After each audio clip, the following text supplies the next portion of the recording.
Whew, damn. It is early morning, Monday, 10th of February, 2025.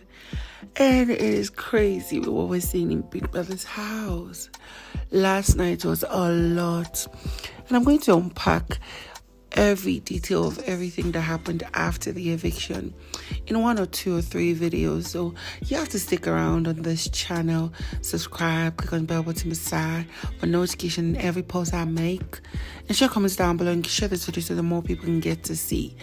See, let me just be honest, right? As much as we understand some things, it is always good to avoid the trouble than to have to be in it and keep apologizing and explaining for the rest of the time or for a long time. And that is where Beekay is entwined at the moment, because you see that statement, that selection he did last night. It was hurtful to one major party, and many of the housemates could say it, they understand it, but then it is what it is. So for those who did not recall, right, or who did not get to watch the show, I have posted a previous video, a recap of the live eviction, the 5th live eviction. But here is what happened. You know, we had the host, Afrika. He quickly spoke to Beekay and was like, Beekay, think fast. Marry, kiss, and evict. Choose between Nate, Nsuku, and Mshini. And, you know, he responded vaguely, and then he had to be pressured to give a detailed answer. And then he said he was going to marry Nate, was going to kiss Mshini, and evict Nsuku. When they were done with the live eviction, we noticed how Nsuku kept complaining, and she was hurt and really pained because probably she heard that, you know, Beekay was also going to marry Mshini. That's what she thought he said. Either way, be it that it is marry or not, the fact that she was selected or chosen to be evicted is the most painful part.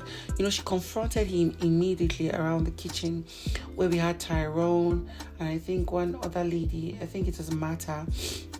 You know, she was saying, like, why would you, of all people, why would say me, you evict me? Like, I don't understand with how close we've become and all the 9 yards. And here was Beekay trying to explain. He said, no, that's not really what I wanted to do. I was trying to act as though I didn't understand it or give a vague answer. But you guys kept pressuring me. And I felt that, since me you were a bit closer, you would understand. She said, no. She was not going to understand, you know, like just like Martha said and some other people would say, they would rather ignore the question or keep playing around it until the host is frustrated and will not pressure you to give an answer. But no, you chose me, you know. She went on to even speak to Tyrone alone, saying that how would he say he was going to marry Mshini? Let me put it out there to you. If I cannot have what I want, nobody's going to have what they want or whatever. You know, she has made this statement in the first 2 weeks of the show where she said, you know, Beekay is hers, and if she does not get him, no one else will get him, right? Like literally she complained so much, and then she even went to the point of also confronting Mshini, saying like, why would he say that he wants to marry you? Like, are you guys that close? Mshini laughed. I was like, no, call Martha and the other people. And yeah, he said he was going to marry Nate, kiss Mshini, and evict you. That was why I even said her, because I was shocked. Me and him don't really have any form of connection like that. We don't vibe, we're not close. So if he had said he would evict me, it would have been better. Because someone like me, at the point when he said he was going to kiss me, I wanted to just shout that I wanted to marry Oyanda. They laughed it off. But I remember one statement that, you know, Nsuku made to Beekay. She said, I now know where my place is in your life, and before I didn't have a strategy, but now I have a strategy and it is all private to me. Either way, we saw that strategy activated later the night where she spent a beautiful time with Muzi. Like literally, Muzi is the happiest man in Big Brother's house at the moment because he got the chance. He's been cozy, you know, with her for some time, you know, sharing beautiful moments when they sleep. And then he finally had his kiss with Nsuku, and he was just smiling and laughing. She was like, look at you. Anyways, moving on from that, of course, we know that she kept saying that Nate is just a player and stuff. Like, how would you express to people that you're into your same sex or same gender, yet you're pressuring people if they love you, if they would date you and stuff? Like, come on, why would you do that? Anyways, moving on from that, we noticed that Beekay and Nate were having a conversation around the garden, and she was just asking him questions, like deep questions as to, do you love me? And he laughed and was like, love? No, I don't love you. And I'm really just confused as to how the things are going. Basically, I was only saying that I only chose Machini because we don't really have any vibe. And if I said I was going to evict her, it would now become as though I really didn't like her or stuff. Like, you guys kept pressuring me. I didn't know how to answer and all that. All it is at the moment is that this boy is just going to explain entire evidence, not good day. But it is what it is. At least we at home understand. I wanted to make it seem like I don't understand the question. But you chose to ask. You know, I'm always asked if I have a strategy. I always say I don't. Now I do. So it's not a problem. At least I know where I stand in your life.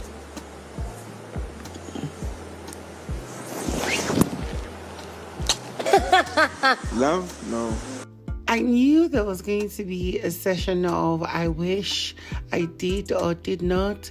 Oh, I'm glad, I'm happy this actually happened because it has been crazy. So we later saw that during the night, Uyanda, Abobo, I think Sipesilia and Pilili were in the room drinking and laughing and talking about how it was crazy. For example, they were just happy let's just be honest, they were happy that the bulk of the Bandana boys were out. But then Abobo was like, he's just happy that they are here. Because if it was him, he gets evicted, he would walk like a zombie. I would not say anything, not wave to anybody, not answer anything. He would just walk like that. And here was Oyanda laughing. I was like, look at Melino. He's just sitting alone. He doesn't have friends, nothing. I literally started laughing at that. It was crazy. And I think Sipesilia or Pilili said, oh, well, he could come and start sitting with them.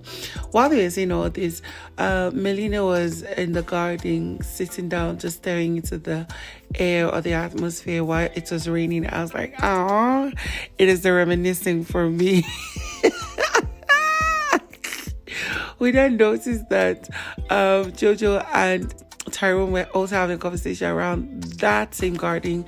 And, Tyrone was like, oh, both your lovers are all gone. You don't have any dates for Valentine's. But anyways, they were your two problems, actually. So it was as though all the work, all the arrangements was worked in your favor. They laughed it off and had a handshake, but then I couldn't wait for the regret and reminiscing conversation that Sways and Melino, the remainder or those remaining from the Bandana boys, the conversation they had. So here they were on their beds just talking about how the game is getting hotter. They needed to focus, re-strategize, do better than they ever did, focus and be truthful with their game. At least that's the best they can do. But if they feel that it is a strategy they want to play, it's their own game. If they want to be deceptive and use people and be cruel, it's their own game. This was all Melino was saying. I think he has noticed that it was their bad attitude that got them to this point. And here was, so he's also saying, yeah, now they both most importantly are feeling the heat. And then what statement did he make that sounded like he was regretting already? He was like, if you play with fire, you get burns. This kind, we have played with fire and most of us got burns. It's time to focus and play a fair game. I'm like, it's better for you. Not that rubbish you guys are doing all the while. Like this, look at Melino now. You don't know where to sit. It's like, huh? Both your problems gone. The church was praying. Fuck, would a flame get burnt?